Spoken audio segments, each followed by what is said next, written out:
The silence in my late husband's study was heavy, broken only by the condescending drone of my son Robert's voice.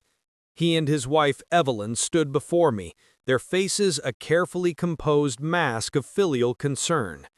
"Mother," Robert began, "we're worried. The quarterly reports are becoming complex. Perhaps it's time you stepped down from the company." "For your own health," Evelyn chimed in, her voice dripping with venomous sweetness. "He's right. You've worked so hard. You deserve to rest."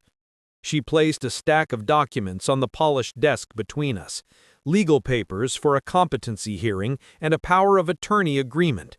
They were trying to declare me mentally unfit, to prove I was too senile to run the engineering firm my husband and I had built from nothing.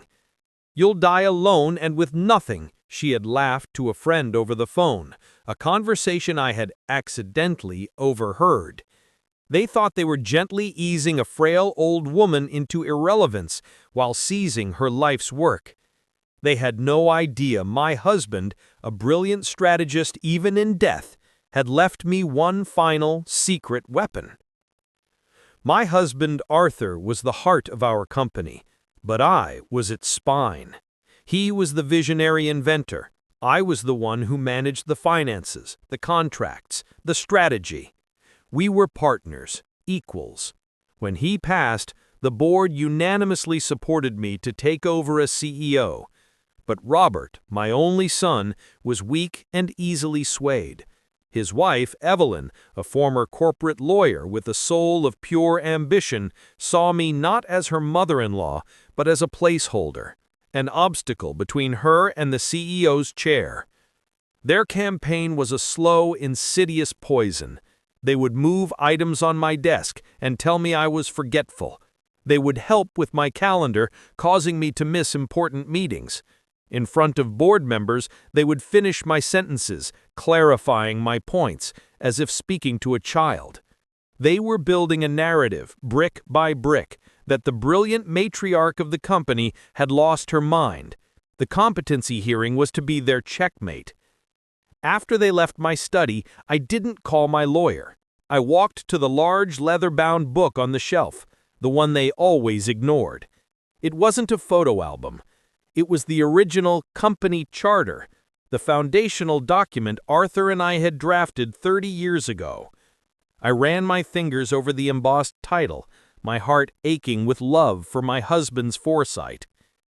I let them proceed. I let their lawyers file the papers. I let them call an emergency board meeting to present their evidence of my incompetence. The day of the board meeting arrived. The room was filled with somber, anxious faces. Robert and Evelyn stood at the head of the table, presenting their case with a series of anecdotes, cherry-picked data, and expert medical opinions from a doctor they had clearly paid off.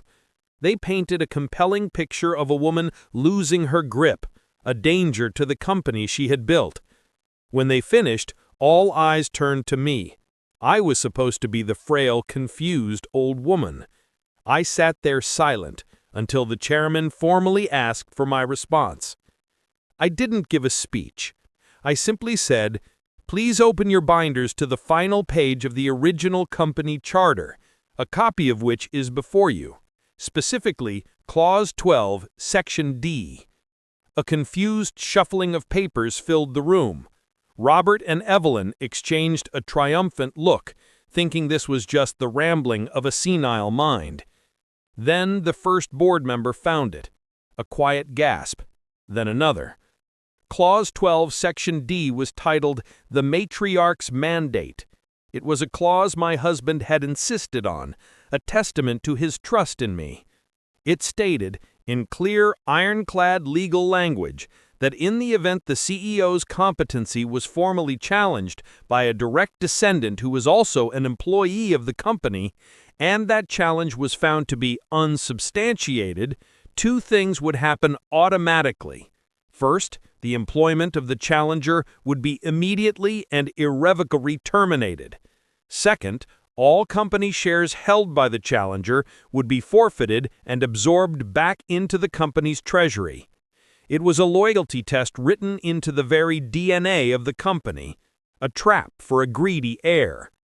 "As you can see," I said, my voice ringing with authority they had not heard in years, "my husband foresaw a day when ambition might cloud the judgment of his own blood.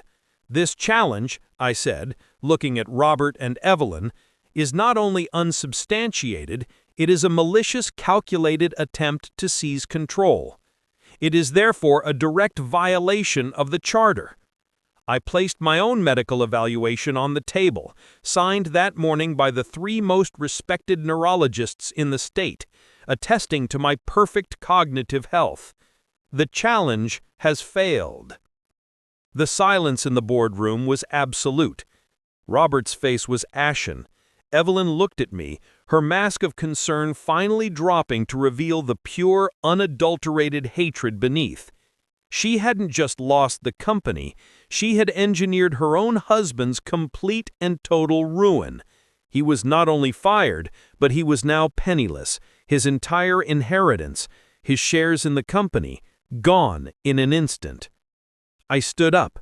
"The board meeting is adjourned," I said. "Robert, I expect your office to be cleared out by 5 o'clock.